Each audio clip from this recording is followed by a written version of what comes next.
In this video, I'm going to give you a technical update of the markets.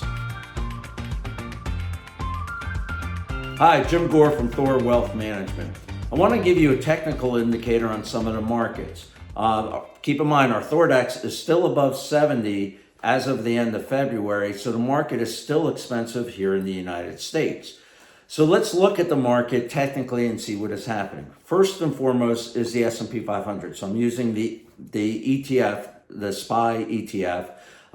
And if you look at this, the price was going up. You see the blue line, the arrow that I showed, the price was moving up. But on the bottom, the MACD, which is an indicator, technical indicator of showing are people buying the stock or not, you can actually see that was falling. And you see the little yellow lines, dots I have there. These are important because what this is saying is we were having lower lows and lower highs at the same time while the price was going up. This was a negative divergent indicator. And what has happened is, the MACD was saying something is going to happen and the price has come down, and that's, so now they're more in line, which is more normal. Notice here that we are below the 200-day moving average for the S&P 500. And the 47% of the companies are still positive, but 53%, the majority, are negative over the last 200-day time period. So that's the U.S. large companies, but it's even worse for U.S. small companies. If you remember a few months back, everyone was saying that you have to invest in U.S. small companies. Our indicators were saying, yes, they are more attractive than U.S. large companies, but we measure that with the THORdex. When the THORdex is high, you do not want to invest in small companies because of liquidity. When the market goes down, small companies tend to go down more because they're less liquid, and because they're less liquid, any type of selling pressure brings down the price more, which is what has happened here. Notice here the MACD on the bottom of the chart. That arrow has been going down. But the price here is a little bit more interesting. You notice the green humps I have there. That is known as a head and shoulders. And what happens is you have a baseline there and the head and shoulders, and when it breaks that baseline, that little double arrow that I have in the middle there from the baseline to the head, you take that on the downside, that's what the downside will be once it completes and crosses that shoulder. So what's that saying to us is right now, small company stocks have another 15% drop from here just to cover what this chart is telling us here.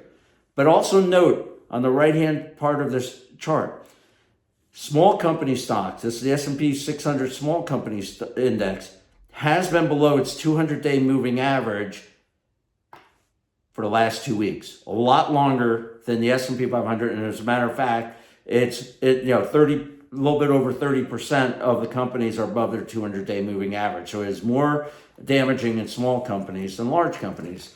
So you're saying, Jim, the markets look really bad. Well, that's the U.S. market. That is not all the markets. And if you look at international, which we have an overweighting to, and we are underweight U.S. large companies, the most we've been overweight U.S. large companies and still underweight U.S. small companies, we are overweight international in our clients' portfolios. And look at what has happened here in the last several weeks with international securities. This is the EFA index. Note that it is above its 200-day moving average. So that means it's not in a bear market. Most stocks are up internationally over the last year, then they are down. But also note that the MACD and the price is going in unison. So that's saying that this has legs to it. So if you've had international, which we have, you've held up pretty well so far this year, whereas U.S. large companies and U.S. small companies are really suffering this year. So should you be in the market? Well, it depends on which market you want to be in. Obviously, you want to be in international securities at this point. One of the things that we've stressed in our market updates is some of our concern about private credit and looking at credit as a whole. Basically, do I want to own treasuries which have no credit risk, or do I want to own a high-yield corporate bond where it could go bankrupt, if you will? Well, we look also at another indicator for that, which is BDCs. This is business development corporations. Now, I'm just using an example. This is Ares Capital Management. It's a publicly traded BDC.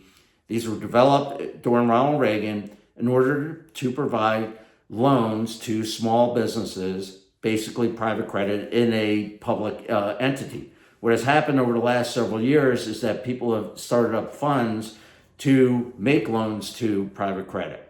Notice here, I'm using the MACD as well, a little bit of divergence. It was going down slightly where the price was going up. But more importantly, notice the big correction here. We're looking at a 25% drop just in the last couple of months with Ares Capital Management. This could be the canary in the coal mine. This is saying, watch out for credit, watch out for private credit especially. It's great when all the money flows in. It's like the tide. The tide is coming in, everything looks great. But when the tide goes out, there's gonna be a lot of naked people with private credit, and that is a big concern to us. And that's also in high yield. Spreads are as low as they've ever been. This is showing to us be very, very careful in high yield and private credit. If you have any questions or concerns, or you need someone to help you with your investments, please reach out to us at THORwealthmanagement.com or give us a call.